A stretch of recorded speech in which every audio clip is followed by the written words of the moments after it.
Na porção dessa semana nós lemos um dos eventos mais dramáticos e tristes de toda a Bíblia, o episódio envolvendo os espiões de Israel. E claro que hoje então a gente vai tirar algumas lições sobre isso. Eu sou Yair Alon e essa é a porção semanal.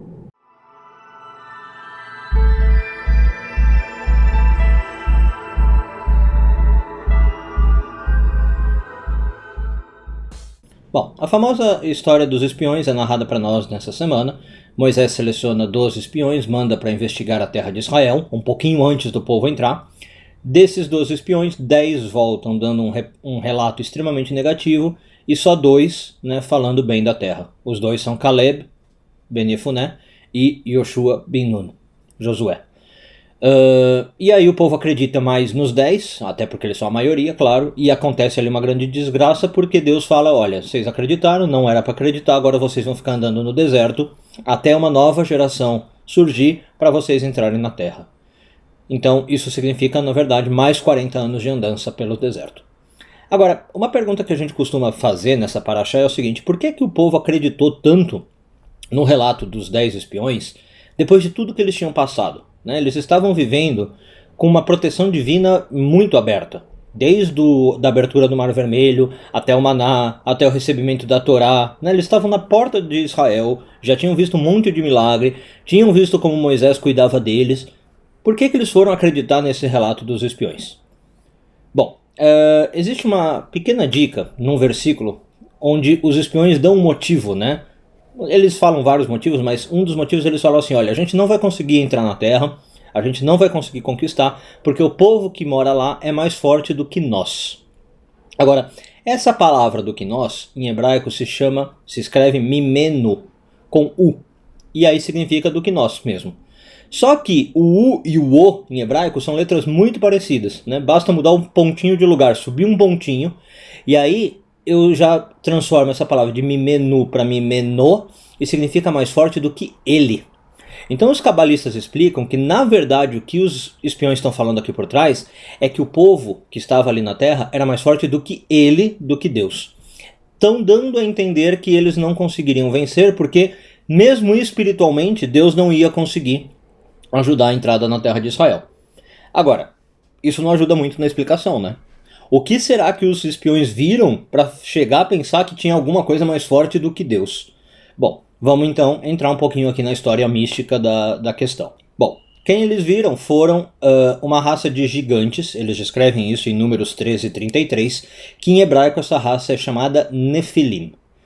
Quem são os Nefilim? Nefil, o substantivo singular, vem da palavra Nafal, que por sua vez significa caídos. São anjos, que nos diz a tradição, caíram do céu, no sentido, eles resolveram descer do céu e viver entre os humanos, aqui na Terra.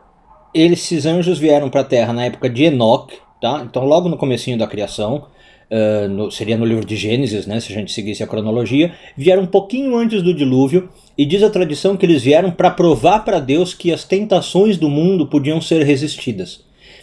Teve um argumento entre Deus e esses anjos, Deus falando assim, olha, os homens não vão conseguir resistir às tentações, por isso que eles vão se corromper, e esses anjos falaram que besteira, não dá para resistir essas tentações muito bem. E aí Deus meio que fala assim, se vocês estivessem lá, vocês se sairiam pior do que os homens. E esses Nefilim falam, não, besteira, pode pôr a gente lá na terra que você vai ver como a gente resiste. E é isso que aconteceu, Deus manda esses anjos para a terra e eles ficam habitando entre os homens. Qual é a moral da história? A gente vê na Bíblia, eles não resistem às tentações, tanto que na Bíblia conta que eles gostaram das filhas dos homens, tiveram relacionamentos com elas, se casaram, tiveram filhos, e é daí que vem então a raça dos gigantes citados pelos espiões. Tá, agora vamos pegar o nosso foco, voltar para os espiões, que é o que importa. Vamos tentar entender o que aconteceu. Os espiões, eles foram enviados, na verdade, para proteger o povo. O interesse deles, se você ler na Bíblia, eles eram príncipes das tribos, eles eram líderes das tribos. Então a gente pode presumir que eles queriam proteger o povo deles, pelo menos a tribo deles. E o que acontece? No deserto, por mais árido que seja o terreno, eles tinham um estilo de vida espiritual, como a gente falou. Eles tinham contato com Deus, eles tinham recebido a Torá, eles tinham maná, eles viram milagres acontecendo, eles tinham as colunas de fogo e de fumaça que protegiam. né? Ao entrar na terra de Israel, esses líderes sabiam que isso tudo ia acabar. Israel representa a terra onde, olha, agora vai começar o trabalho, vamos pôr mão na massa, né? Chega desse mundo espiritual, nós vamos para a vida prática. E o que aconteceu? Como eles viram os Nefilim, né, que eram seres extremamente poderosos do ponto de vista espiritual, e que não se deram bem em Israel, a lógica deles é muito sensata, na verdade. Eles falaram assim, olha, se aqueles anjos não conseguiram viver, que dirá nós, que não somos seres espirituais, que dirá o povo de Israel, que é um povo que acabou de sair da escravidão, né? Não vai conseguir viver em Israel. Essa é a lógica deles. Então, se a gente olhar a história por esse lado, na verdade, os espiões não estão sendo negativos, né, pessimistas, eles estão sendo, pelo contrário, muito realistas, né? Eles estão falando assim, olha, quando vocês chegarem em Israel, vocês vão ter que trabalhar, coisa que vocês nunca fizeram, vocês vão ter que ter uma terra para cultivar, né?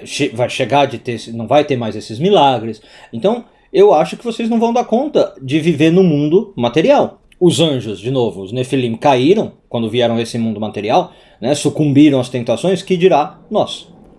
Agora, os outros dois espiões, né, os que acreditaram em Deus, Josué e Caleb, eles viram uma falha na lógica desses 10 espiões. Qual é a falha? Que eles não estavam contando que, mesmo entrando na terra de Israel com o lado prático, o lado espiritual não fica apagado, né? Então é muito verdade que ir para a terra de Israel representava um novo modo de vida, mas a nossa alma continua dentro de nós. Nós temos ainda a conexão com o espiritual. E é a nossa realidade hoje, né? Então, assim, é verdade que as tentações do mundo físico são muito grandes. Se a gente não tomar cuidado, a gente se perde só em coisas mundanas e esquece da espiritualidade. A gente fica preso em trabalho, em ganhar dinheiro, em criar família, né? E fica preocupado com essas coisas mundanas e esquece do nosso lado espiritual. Mas não quer dizer que a nossa alma foi embora. A gente está com a alma ali, ela pode ficar esquecida. E foi isso que o Caleb e o Josué viram, né? Olha, apesar das tentações, tem ali uma alma que vira e mexe e vai ter algum chamado também, né? Vai ter algum despertar para a espiritualidade. Não podemos acreditar que também é tudo perdição, que a gente vai viver no mundo físico e isso é uma danação eterna. Que, aliás, muitas religiões pregam isso, né? Cuidado com o mundo material. A Kabbalah não vê desse jeito. O mundo material oferece alguns perigos, mas também a gente precisa dele. Tá? E o que é mais importante?